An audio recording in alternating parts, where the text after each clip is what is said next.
I was almost very ready to hang up my boots. I think it's very easy to go down the wrong path and just sometimes, think, oh, I'll just bin it off.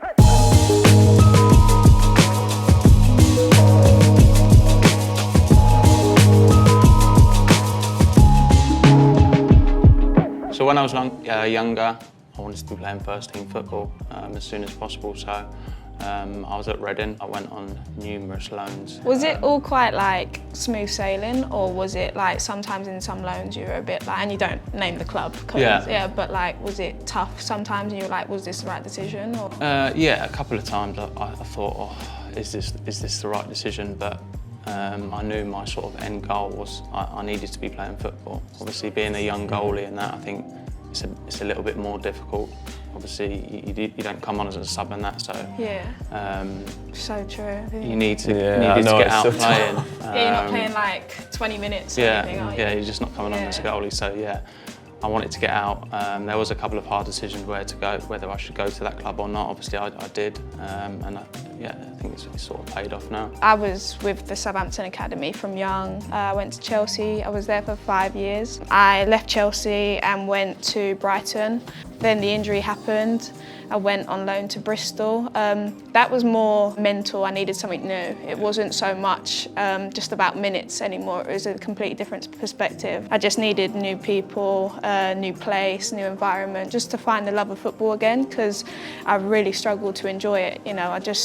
I was almost very ready to hang up my boots. Like, that's how close it was, and I hate to say it now because I'm so far away from that. I got a nice call from Southampton, and it was kind of like just written for me, I think. Like I felt kind of I'd done everything and I was kind of coming to the end, and I didn't really enjoy football. And then I feel like the only thing that could make me fall back in love with football was being here. So there was a lot more sentimental value to it than just the footballing side. Until you've been in that low boat, like you don't actually understand how important it is just to enjoy being motivated for a game on a Sunday. And coming back here, I found that, and I absolutely love it.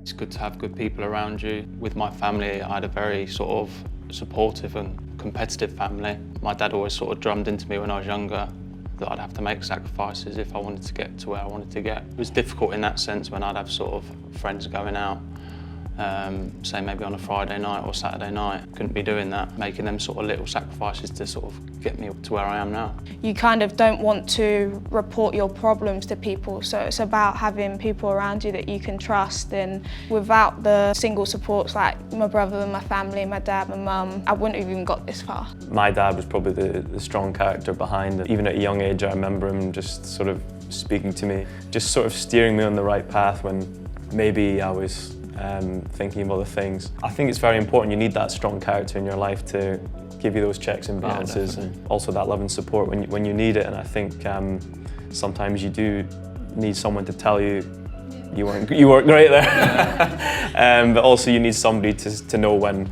you're not feeling great and say don't worry about that. So yeah, definitely I've been lucky in that sense to have that character behind me, and still do to this day. It's massive surrounding yourself with them sort of people that are going to tell you how it is rather than just say what you want to hear. When you're in a negative place, some things are bad, and you have to understand that not everything's going to go your way, but there is always someone, and if there's not someone, there's something that can help you. And it's about finding the happiness within yourself, and you might have to try loads of different things to find that. If you're a positive person, I think good things come. Also, I think if you hang around with positive people, I think it's a lot better energy as opposed to hanging around with negative people. Like you said, if you're going to hang around with them or think negative all the time, it's just going to be a drain on your life. It's nice getting that natural break from football sometimes with friends and family, and even with other footballers, if you're close with them, they have a similar mindset in the sense that you spend all day playing football, thinking about football. And sometimes your friends and family want to talk about football because they find it interesting, but sometimes I think it's quite nice to speak to another football player where they just think, let's not talk about football, let's think about something else. There's just so much pressure, isn't it, that it's like sometimes you just need a break. And then the worst thing is when you go home and someone's like, so what was training? I was training.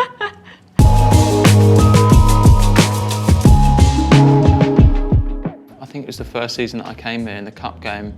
I sort of slipped on a goal kick and ended up tearing the tendon in my hamstring. I had to have it stitched back together. It was just difficult because that was the first proper injury that I've had.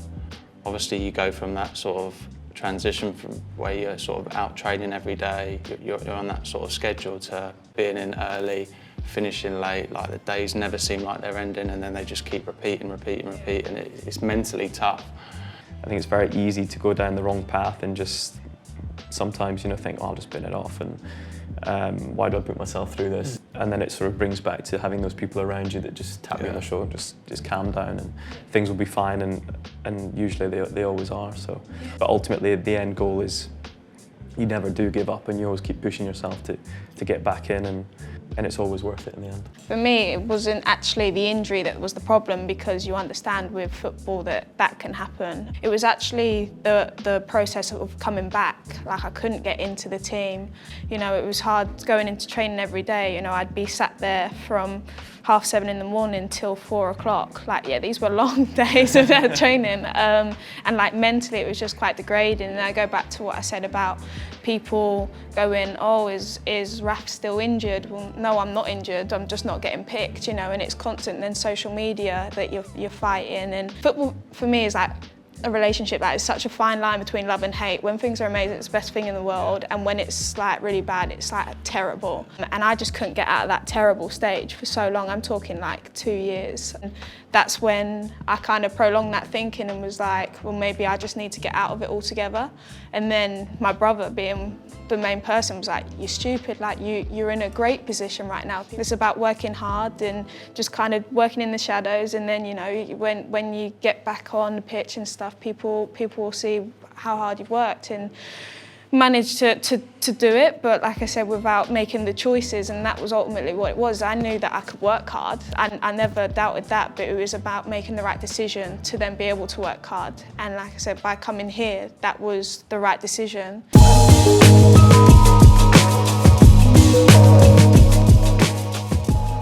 Know your limits. Make the right decision. Be gamble aware.